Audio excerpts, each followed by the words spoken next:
want to thank the parents of Marlene. Thank you so much. Thank you so much for trusting us with your daughter. I remember that Christmas morning when you were talking with Robert. Robert didn't know what to do. So I said, let's make a Zoom. Let's ask. COVID is on, but let's. He said, what do I say? I said, just ask. Thing I ever wanted. If my mom was here, he would say exactly what you were saying about money. Thank you for loving us. We are somewhere today, I know because of God, because of the Holy Spirit, but mostly because of you. She has faith to believe for the impossible. When you couldn't have children for 5 years, she didn't give up. And you know, when you were young, you just come out of campus and you got married. And you were in a ministry where they believe in miracles. And others, you are praying for them, others get a miracle, but there's no miracle in your house. 1 year, 2 year, 3 year, 4 year, 5 years.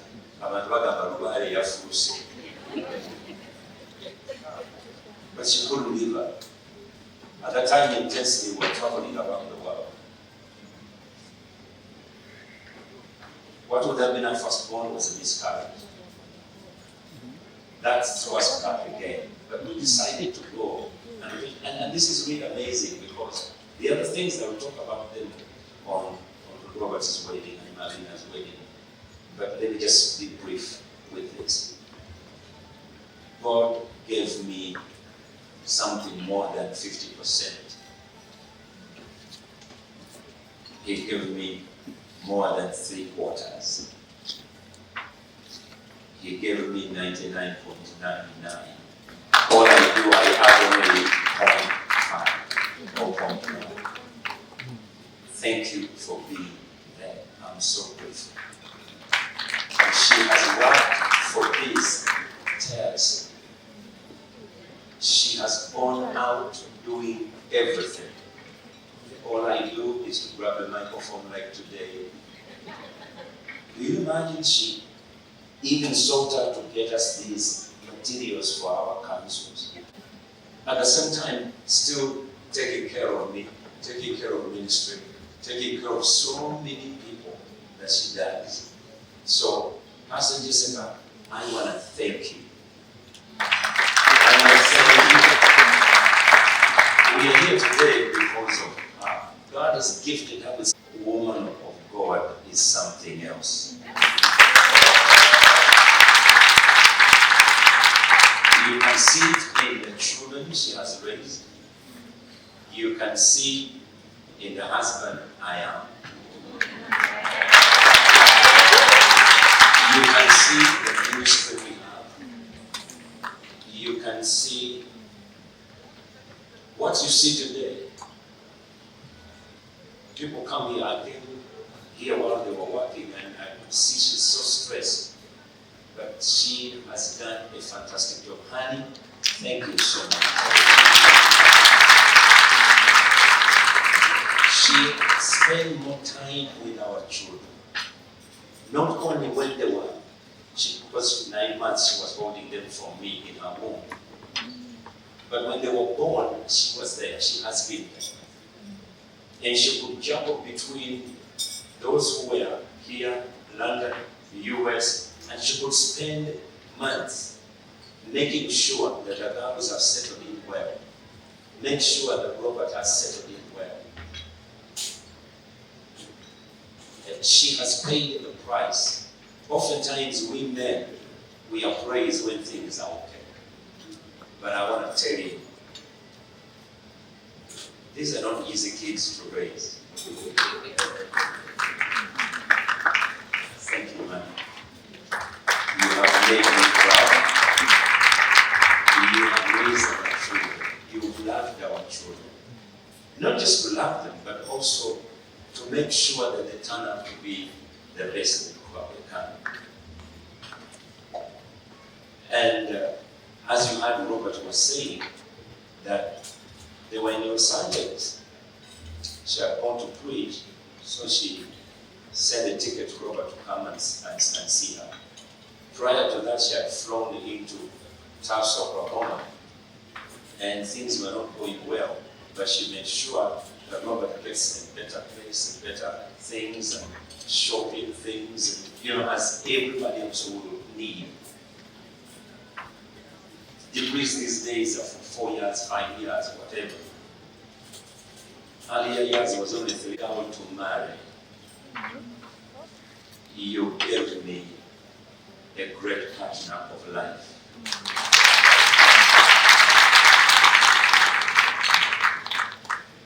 Uncle Ted, Uncle Arthur. Uncle Arthur was a page boy on our wedding. So is Silka Ted. At that time, they were young. Now they're very important people. But I want to thank you, Professor. Thank you for loving me. Because by staying in our family, by supporting our family, by loving our family, you have now seen what we can become. Without your love, probably we would not be where we are today. I thank you for giving me your own daughter. And it's amazing. When I came to marry your daughter, you only asked me for a Bible. And now she has also given her son a Bible. Glory to God.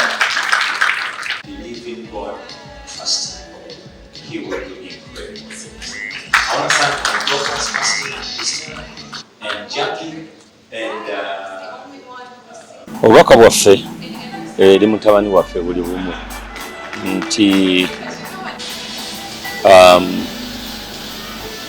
Katonda yamutuwanga ekirabo ate naffe ne tumukuzanga ekirabo ne tumusomesa obubaka bwaffe kati ebisigadde ng'okusalawo muntu kigwana abeera naye mu bulamu bwe ekyo aba alina okisalawo.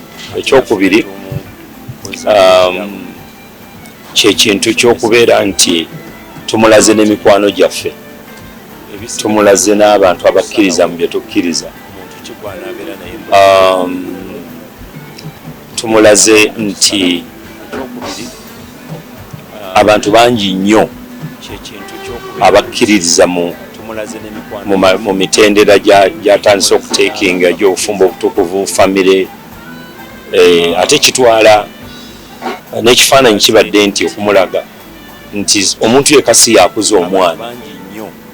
Abantu abo bonna babadde awo balina contribution oba nnene oba ntono gye bakola ku bulamu bwe. Abasinga obungi tebasobodde kubeera nga bumanye embeera y'enteekateeka ono kimukutte alina kyokkola. Singa twayisa abantu bonna bandibadde bangi abantu betukola nabo betubeera nabo. So obubaka buli bumu noonya omuntu oyo gw'omanyidde ddala nti kugenda okubeera naye obulamu bwe bwonna, mutandike obulamu bwammwe muzimbe mugende mu maaso, Mukama jabba omukisa. Okukyala kiryanga kubuuza.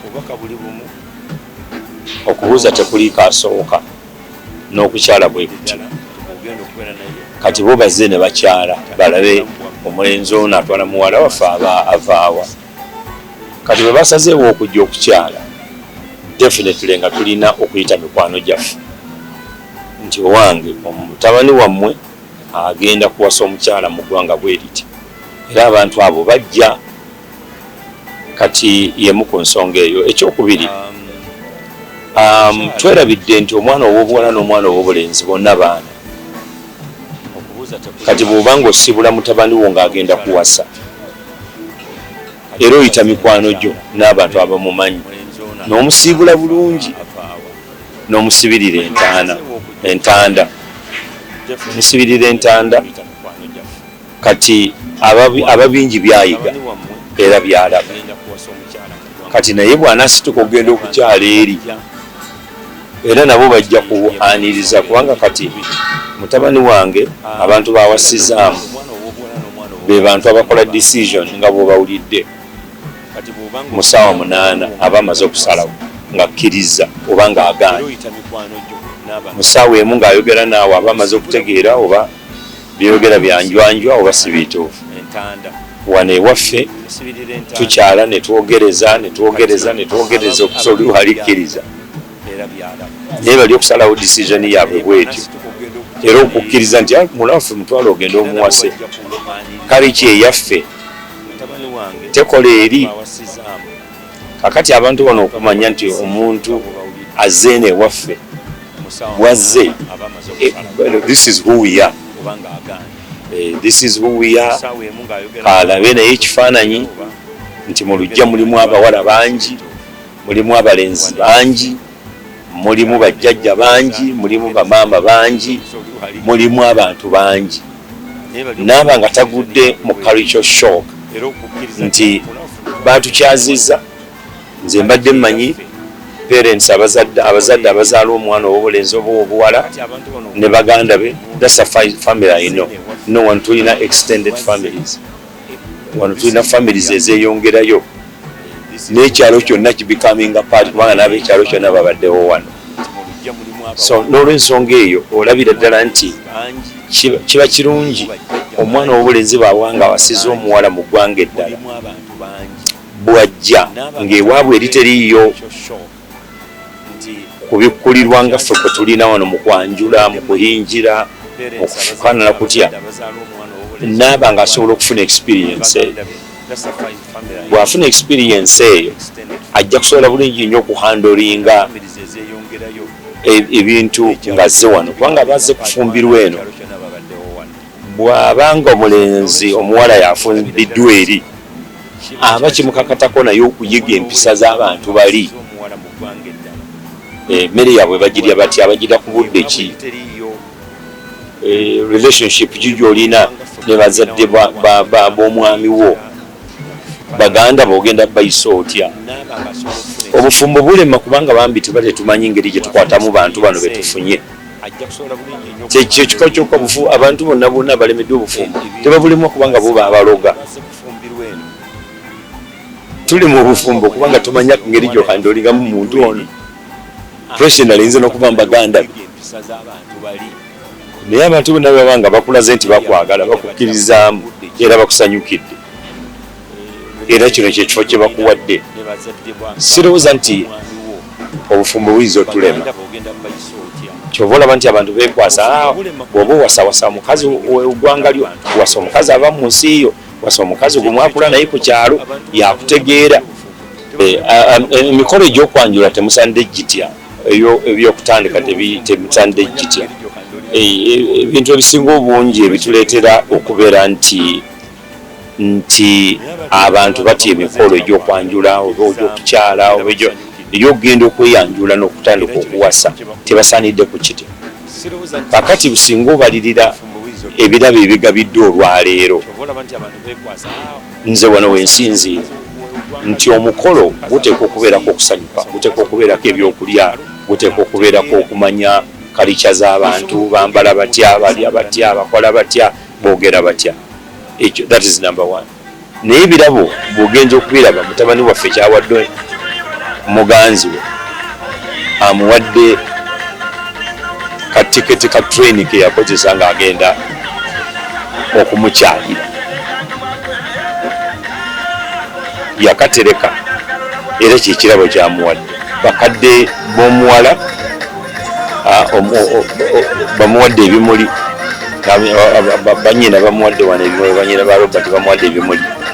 Ebintu bye bagabye mubaddemu ne chocolate, nze mulabye mu kagundi kali ke badde basitudde, mubaddemu ebirabo ebirala bye batabikkudde, naye sirowooza nti bibadde bya ssente nnyingi wano ewaffe kati okwanjula kufuuse ekintu ekitakyategeerekeka.